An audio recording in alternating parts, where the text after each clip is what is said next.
When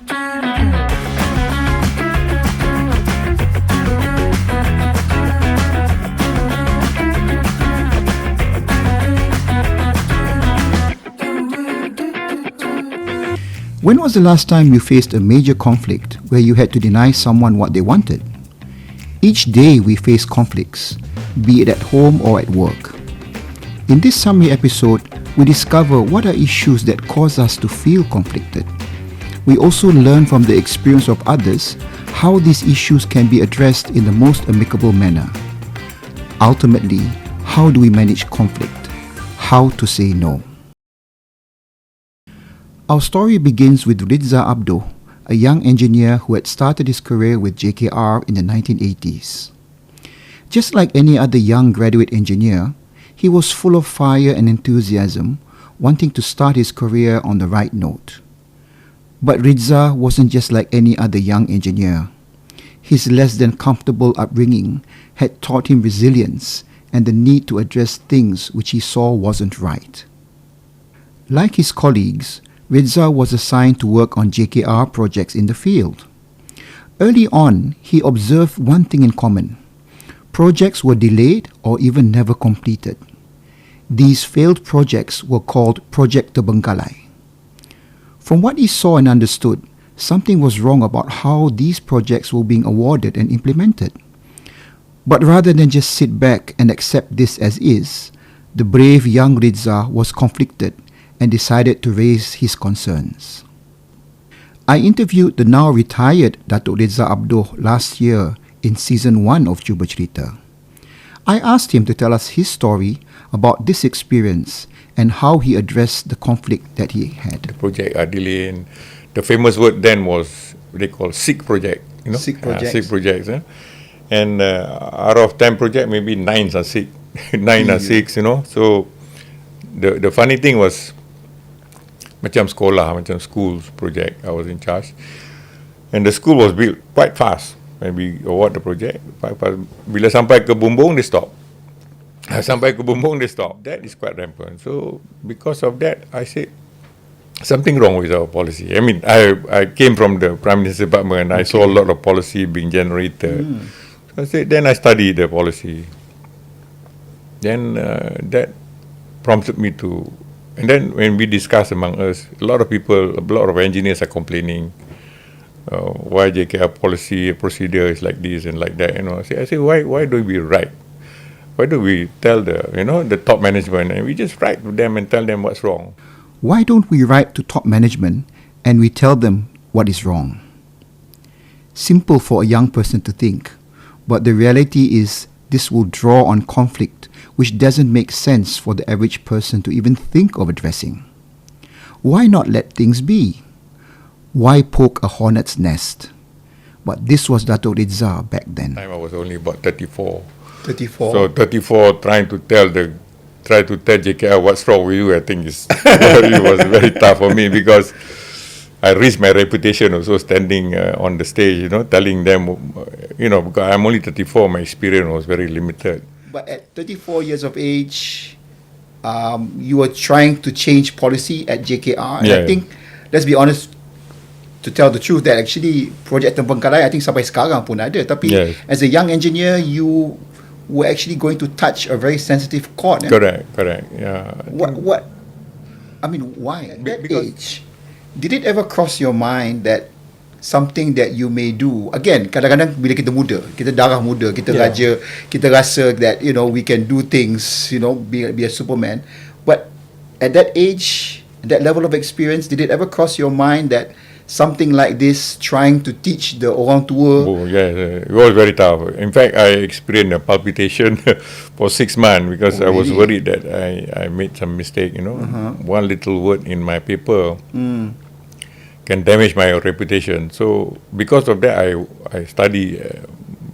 I read a lot of journals and books about the contracts, and I have to do the work only from 12 o'clock midnight because my children, when they go to sleep, then only I can start working. So I will work until 3 o'clock in the morning to just study and read and then write the papers, to make sure that I don't make mistakes. But it sort of built me Okay. into something that I think was very useful later on when I Alhamdulillah, through Dato' Rizza's efforts, JKR did eventually change policies on how contracts were being awarded. Dato' Rizza himself went on to an illustrious career even after JKR, where he led other successful nation-building projects. Let's pick up pointers from how Dato' Rizza managed this particular conflict, eventually getting his way. There are 3 things we can learn from Dato' Rizza's story. Number 1, he is very brave to speak up, especially when touching on something obviously very sensitive to others. Number 2, he needed to prepare very hard with facts and statistics to back up his point of view. But more obviously, number 3, just like you and me, he too was nervous, knowing that whatever he was going to say was going to touch on the nerves of others, drawing on conflict no matter how strong his views were on this matter. We can ask ourselves, why bother in the first place? Why not just let things be? In the 1998 movie The Negotiator, Samuel L. Jackson played an expert negotiator who takes matters into his own hands to prove his innocence by holding hostage. In this conflict, he had no choice but to influence another expert hostage negotiator, played by Kevin Spacey, to eventually see what he saw and become his ally. So this means that sometimes people are forced to actually take matters into their own hands and say and prove something against the wisdom of others. Other reasons why one may need to speak a positive outcome of a potentially conflicting situation is when one steps up to conflict, seeing them as opportunities. Those who can manage conflict can hammer out tough agreements and settle disputes equitably. And those who can handle conflict well can find common ground and get cooperation with minimum noise. At work, there are 3 potentially conflicting management scenarios. One is when you disagree with a colleague or superior. Another may be when you need to give honest feedback. And a third may be when you need to make a tough decision where views are divided. Now remember, conflicts are not always either or. Most often, divided views are also when either view is acceptable, so a halfway solution is needed. Conflict is actually more internal, driven by emotions and feelings. Due to overriding internal conflict, a situation may seem more complex than it actually is. So by examining details, building strength of belief and conviction, coupled with a viable approach to solving it, helps calm us down. Hence, what may have been perceived to be difficult initially may actually be easy to solve at the end. A first tip to battle internal conflict is to always keep your cool. Don't be too emotional. Try to seek opportunities to bargain and trade. Think win-win. What are alternatives to consider? Always have a clear, articulate, problem-focused communication. Seek factual information. Remember to also navigate the political terrain, egos, personalities, rivalries. Build strength of conviction that you can stand by your views. If you know you are right, you need to assess how right you are. Number 1, study all facts and details before you present your viewpoint. Remember Dato' Rizza's story, where he developed palpitations and took 6 months to research and prepare his point of view? Number 2, understand the emotions, feelings, as well as motivations before saying what needs to be said.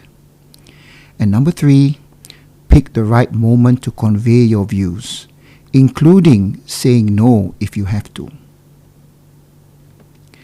Renowned personality Simon Cowell is famous for not mincing his words. Be honest when speaking out. In his own words, harshness is giving somebody false hopes and not following through. Telling someone who has got zero talent that they actually have zero talent is actually kindness. I'm now going to touch on a typical example at the workplace, which often draws on conflicting views, where one has to be firm and say no. This situation is often when giving performance feedback, where you need to be honest, manage conflict, and say what needs to be said. The realities are that most problem performers don't admit it. Are they confused?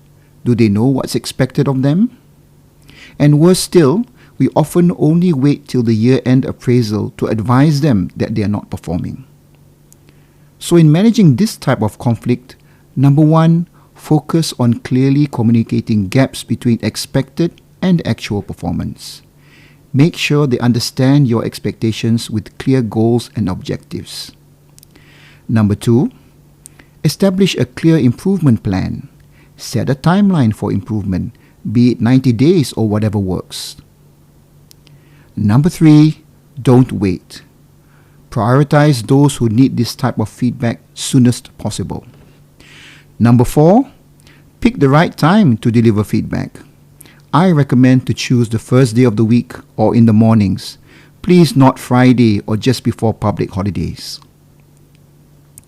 Number five, be succinct and straight to the point. Don't waste time with a long preamble. Just get to it. For example, start by saying, "We have a performance issue to talk about and fix together."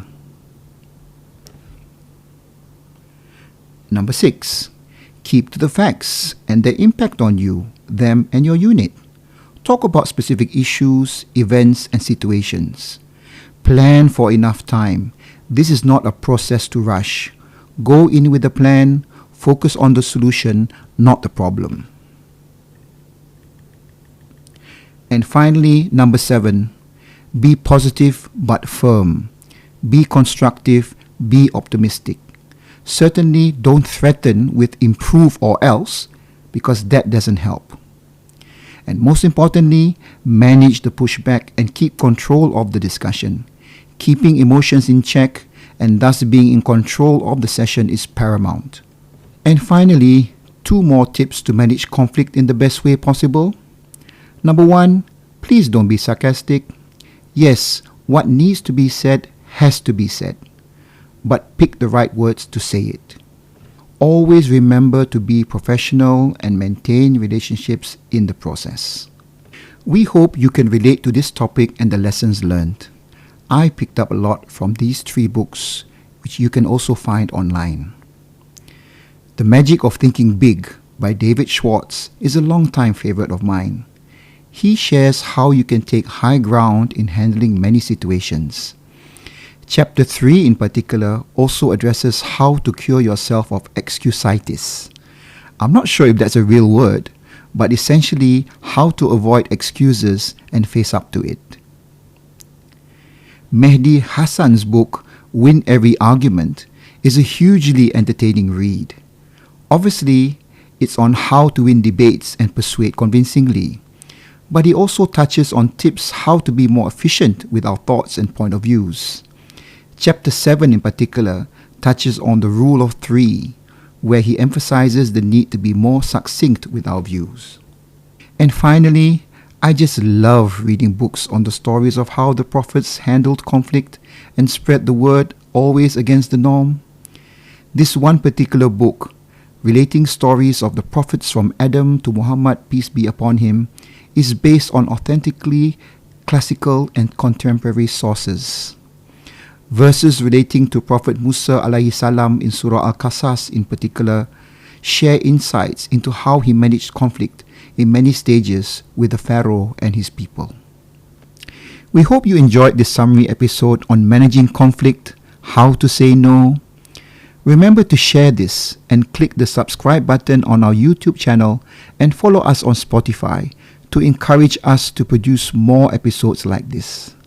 Till next time, take care and have a good year end to 2024.